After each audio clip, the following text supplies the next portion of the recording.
One of the things that really comes over listening to you, Jane, is how everything is filtered through. Everything pervades every level.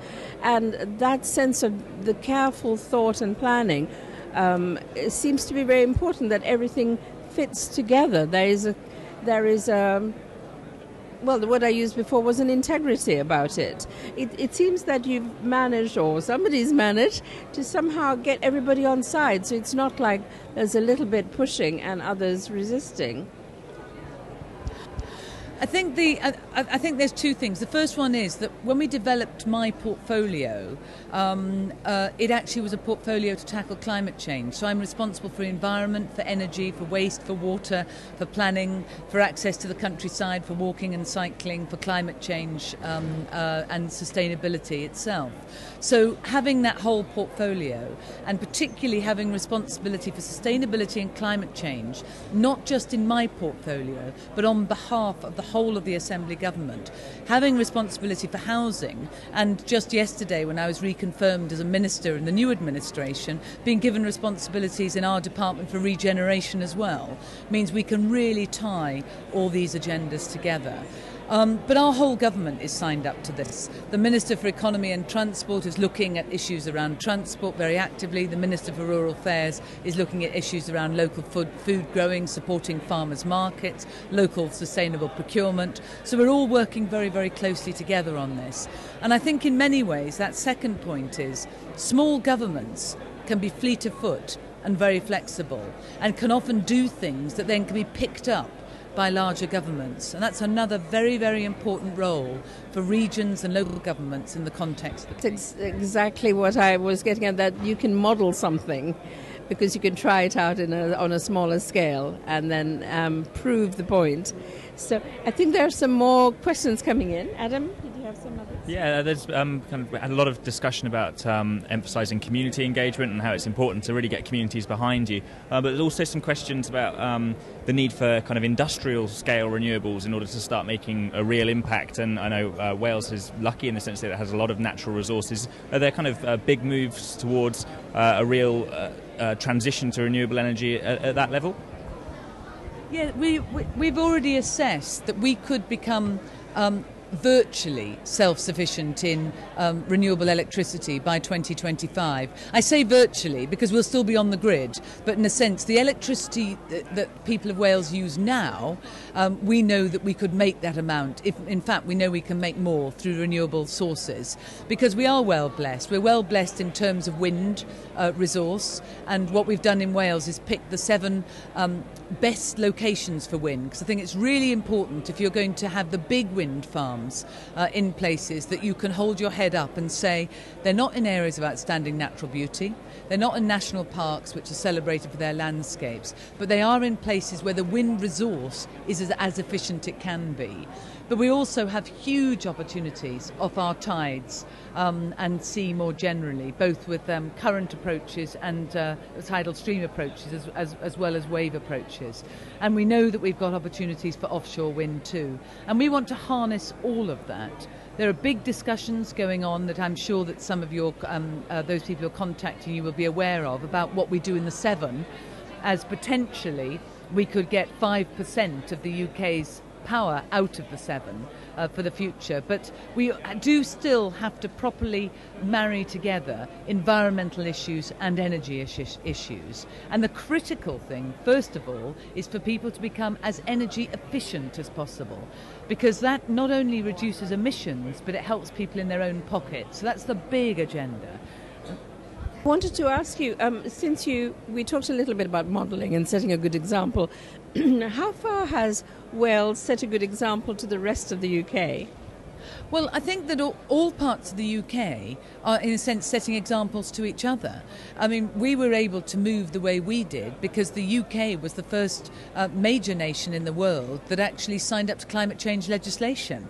And because it signed up to 80% reduction by 2050, then, of course, what both Scotland did and Wales did was look at how we would achieve that. And we both have targets separately in terms of 80% reduction by 2050.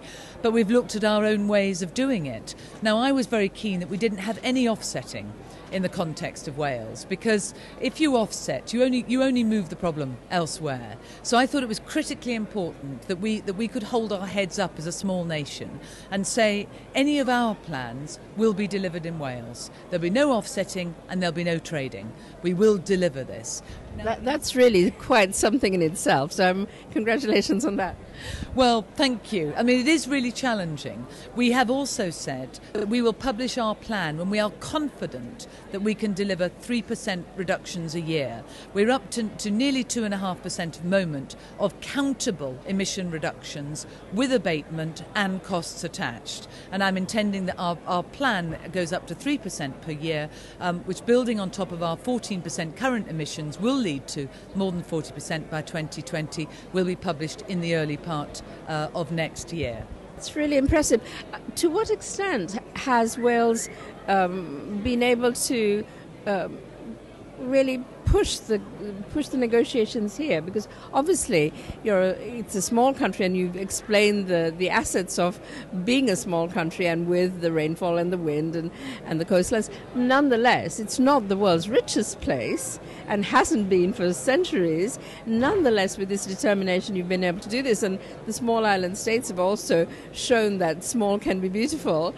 And with that sense of determination, it seems to be the determination that makes, the glass half full, and then you go for it.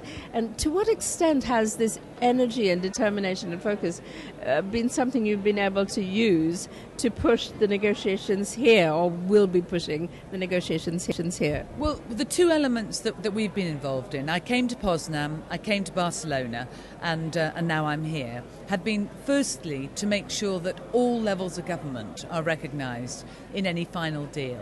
And we're strongly supported in that by the UK government. The EU has written local government into its proposition, but we've wanted to make sure that it's local and regional governments in this context. And that is there in the shared vision document at the moment, and we want to absolutely maintain that.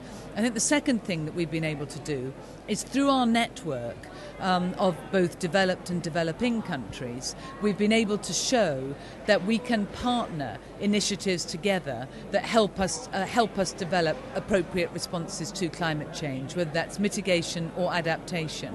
So, for example, although we'll be formally launching the partnership between Wales and the Mbali region of Uganda in a couple of days' time, we've actually been working together over a number of years. Similarly, Wales has a very close relationship, a 21-year relationship with Lesotho, and of course Lesotho is leading on the lesser developed countries agenda. So, we have these relationships, and we can therefore add strength in a sense to what they're saying, because we have direct dialogue with the other regions, members of our network, and with other partners where we have long historical engagement with Wales. And what's so good about our meeting, when we meet as a network on Monday, is that we are going to have people there from Uganda, we'll have people there from Timbuktu and others who will be telling the network their experiences of climate change, and we'll be reaffirming our commitment as developing regions to work with them on tackling those issues. And in a word, I know we haven't got time now to go into this, it's a whole subject in itself. Will you be supporting the developing world's call for serious financing of the adaptation and mitigation work they need to do?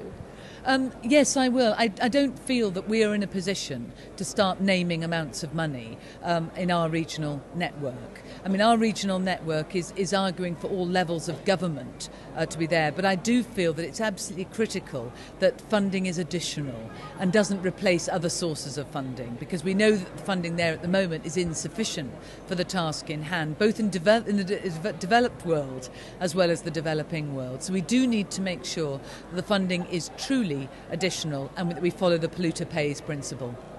Thank you so much, Jen. That's really inspiring that somebody can be so passionate and deliver in such a straightforward, common sense, practical way in Wales and on behalf of people in the developing world too. Thank you very much. Thank you. Thank you. I've enjoyed being on the programme.